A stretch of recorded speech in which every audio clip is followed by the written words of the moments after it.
Hello friends, welcome to my YouTube channel. दोस्तों, Gokuldham society में पिछले कुछ समय से जो कुछ भी हो रहा है उसने सभी सोसाइटी वालों की परेशानियां बढ़ा दी है। एक तरफ रहस्यमयी पुतले वाली दुल्हन का मामला लगातार उलझता जा रहा है, तो दूसरी तरफ सोसाइटी के लोगों के कीमती गहने एक एक करके गायब हो रहे हैं। अब ऐसा लग रहा है कि इन दोनों घटनाओं के बीच कोई गहरा संबंध हो सकता है। दोस्तों, कहानी अब उस मोड़ पर पहुंच चुकी है जहां आने वाले समय में इस पूरे रहस्य की कई परतें खुल सकती है। लेकिन असली सवाल यह है कि आखिर इस चोरी के पीछे कौन है? क्या कोई बाहर का शख्स गोकुलधाम सोसाइटी को निशाना बना रहा है? क्या पुतले वाली दुल्हन सिर्फ एक डर पैदा करने का जरिया है, या फिर इस पूरे मामले के पीछे सोसाइटी के अंदर का ही कोई व्यक्ति? और दोस्तों, सबसे ज्यादा हैरानी वाली बात तो अब पोपटलाल को लेकर सामने आ रही है।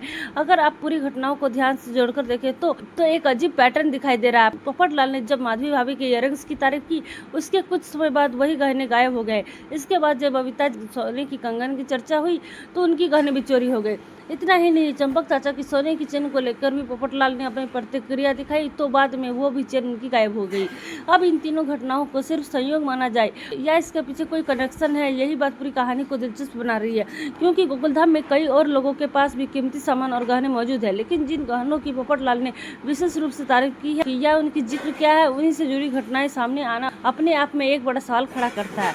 हालांकि दोस्तों, इसका यह मतलब बिल्कुल नहीं है कि पोपटलाल जानबूझकर इन चोरियों में शामिल है। हो सकता है कि वह खुद भी इस पूरे खेल अनजाने में इस्तेमाल हो रहा है। संभव है कि कोई ऐसा व्यक्ति जो पोपटलाल की बातों पर नजर रख रहा है और जैसे ही उसे किसी कीमती गहने की जानकारी मिलती है, वो मौका देकर उसे चोरी कर लेता है। अगर ऐसा है तो पोपटलाल खुद इस रहस्य की सबसे महत्वपूर्ण कड़ी बन सकता है, और यही वजह है कि अब जांच का दायरा और भी ज्यादा बढ़ने वाला है। दूसरी तरफ चालू पांडे भी इस पूरे मामले को हल्के में लेने वाले नहीं है। आखिर एक के बाद एक चोरी की घटनाएं सामने आ रही है और हर घटना में कोई न कोई ऐसा कड़ी दिखाई दे रहा है जो पिछले मामले से जुड़ी हुई नजर आ रही है।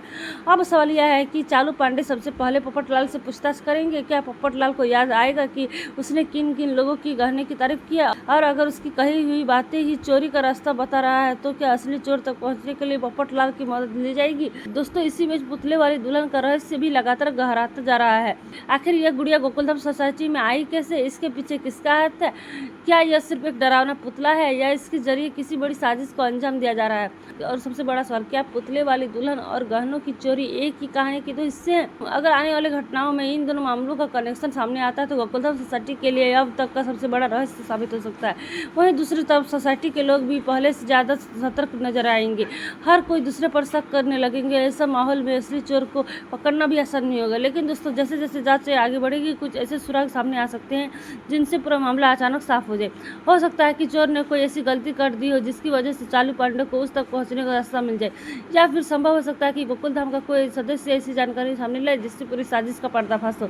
और अगर पोपटलाल को यह पता चल गया कि उसकी कही हुई बातों के बाद ही गहने गायब हुए हैं, तो वह खुद भी इस मामले को सुलझाने में ज्यादा दिलचस्पी रख सकता है। अब देखना यह होगा कि आखिरकार इस रहस्य का पर्दाफाश कौन करेगा। आपको क्या लगता है? अपनी राय कमेंट बॉक्स में जरूर बताएं।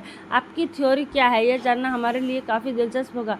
तो अगर आपको गोकुलधाम की ऐसी रहस्यमयी और ट्विस्ट से भरी कहानियां पसंद आती है तो वीडियो को लाइक करें, चैनल को सब्सक्राइब करें और बेल आइकन दबाना ना भूलें। धन्यवाद।